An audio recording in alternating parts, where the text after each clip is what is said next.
elemen-elemen utama peradaban yang menghadirkan kesejahteraan dan kemajuan itu dalam jumlah yang sangat banyak, dijelaskan panjang lebar. Dan inilah yang ditangkap adik-adik semua, inilah yang ditangkap oleh Rasulullah Sallallahu Alaihi Wasallam sejak awal ketika 5 ayat dari suratul Alaq itu turun. Kalau kita perhatikan dari 5 ayat pertama yang turun diwahyukan kepada Rasul Sallallahu Alaihi Wasallam dalam Gua Hira, bunyinya apa? Bismillahirrahmanirrahim. Iqra bismi rabbikal ladzi khalaq. Khalaqal insana min 'alaq. Iqra wa rabbukal akram. Alladzi 'allama bil qalam. 'Allamal insana ma lam ya'lam. 5 ayat ini tidak ada kosakata yang lebih banyak disebut di dalam 5 ayat ini selain kosakata yang terkait dengan keilmuan.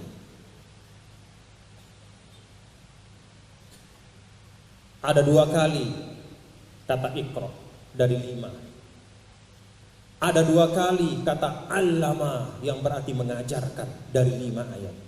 Dan ada 1 kata yang menunjuk kepada instrumen pendidikan, alat al-qalam di bahasa sini, yaitu pena.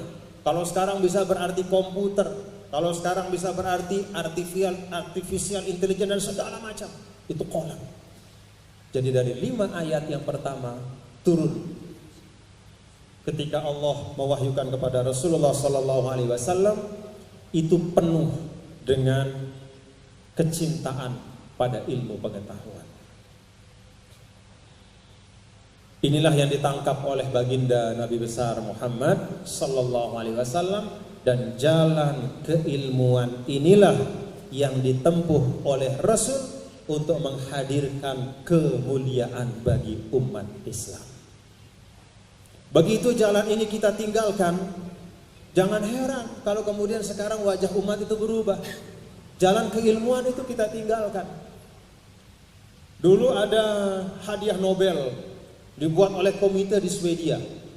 Lalu dilistlah para ilmuwan-ilmuwan seluruh dunia yang kemudian diberikan hadiah setiap tahun. Kita lihat dalam ranah saintifik, ilmu pengetahuan, sains, nama-nama siapa yang ada di Nobel itu? Lalu ada pertanyaan, wah itu mungkin karena orang barat yang buat, yuk kita buat sendiri. Maka Arab Saudi membuat Nobel ala kita, namanya Malik Faisal Prize.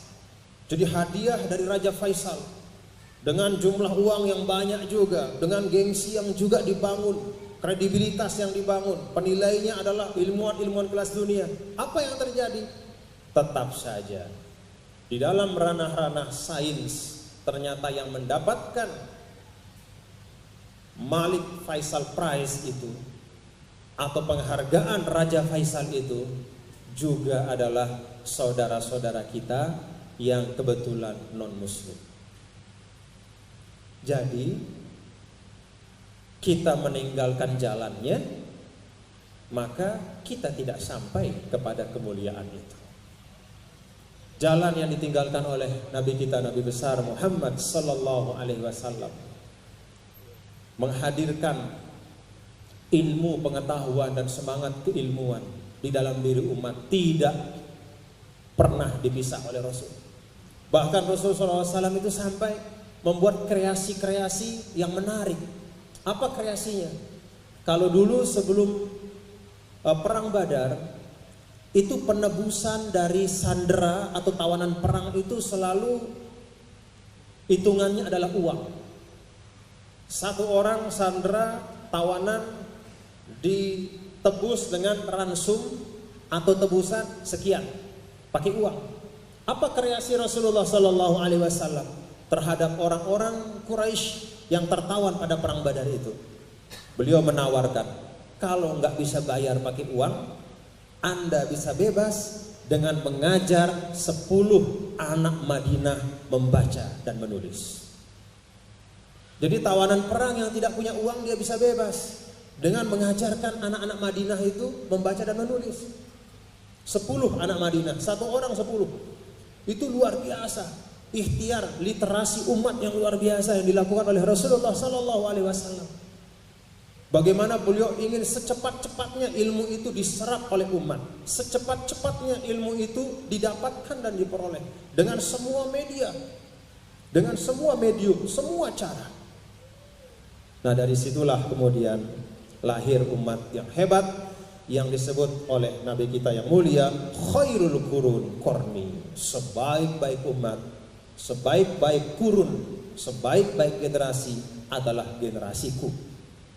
Bukan dalam arti bahwa karena saat itu ada Rasul saja, tidak.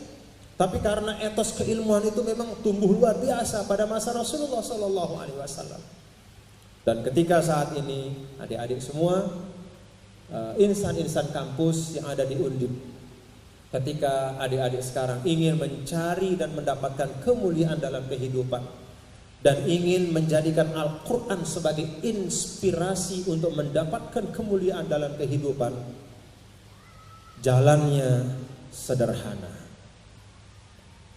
Tempuhlah jalan yang ditempuh oleh Nabi yang mulia bersama sahabatnya. Jalan ilmu pengetahuan. Dekati Al-Quran dengan pendekatan bahwa Al-Quran adalah sumber inspirasi dalam kehidupan kita. Banyak bapak-bapak dan ibu-ibu serta adik-adik sekalian cerita bahwa ilmuwan-ilmuwan yang hebat ketika dia berinteraksi dengan Al-Quran maka dia mendapatkan hidayah. Artinya apa? Kalau dalam bahasa ulama, Al-Quran itu adalah nurul wahyi atau cahaya wahyu dari Allah Subhanahu wa taala yang melengkapi nurul aqli wa nurul fitrah. Jadi Al-Quran itu datang memperkuat dan memperkokoh cahaya akal dan cahaya fitrah yang ada dalam diri kita. Ketiga cahaya itulah yang berkumpul, cahaya wahyu, cahaya akal, dan cahaya fitrah, itulah yang membentuk keutuhan potensi manusia. Maka tidak salah adik-adik semua yang ada di Undip, kalau kemudian di kampus-kampus tumbuh semangat untuk kembali kepada Al-Quran. Tetapi kembali kepada Al-Quran jangan hanya dimaknakan kegairahan untuk misalnya memulai menghafal Al-Quran. Jangan hanya itu. Saya sering menyampaikan di banyak tempat, kalau ada ungkapan ulama, la yunqusunal qurra walal hufaz wa innama yanqusunal amiluna bil Quran. Kita itu tidak kekurangan pembaca-pembaca Al-Quran. Kalau anak-anak Indonesia ikut MTQ nasional, internasional, kelas dunia, itu hampir pasti ada saja putra-putri Indonesia yang mendapatkan ranking juara. Entah juara 1, juara 2, juara qori terbaik, mungkin di kelas tahsin atau di kelas tartil atau di kelas mujawadnya, dan banyak sekali. Demikian pun la yanquzunal hufaz. Para hufaz di Indonesia juga banyak, dan insya Allah akan terus semakin banyak. Membaca Al-Quran dengan baik itu kemuliaan. Menjadi penghafal Al-Quran itu lebih lagi kemuliaan. Tetapi berupaya untuk memahami hidayah Al-Quran, tuntunan Al-Quran dalam kehidupan, memahami pesan-pesan Al-Quran dalam aspek ekonomi, dalam aspek hukum, dalam aspek pemerintahan, dalam aspek sosial, dalam aspek hubungan kemanusiaan. Memahami semua pesan-pesan itu adalah sesempurna kemuliaan.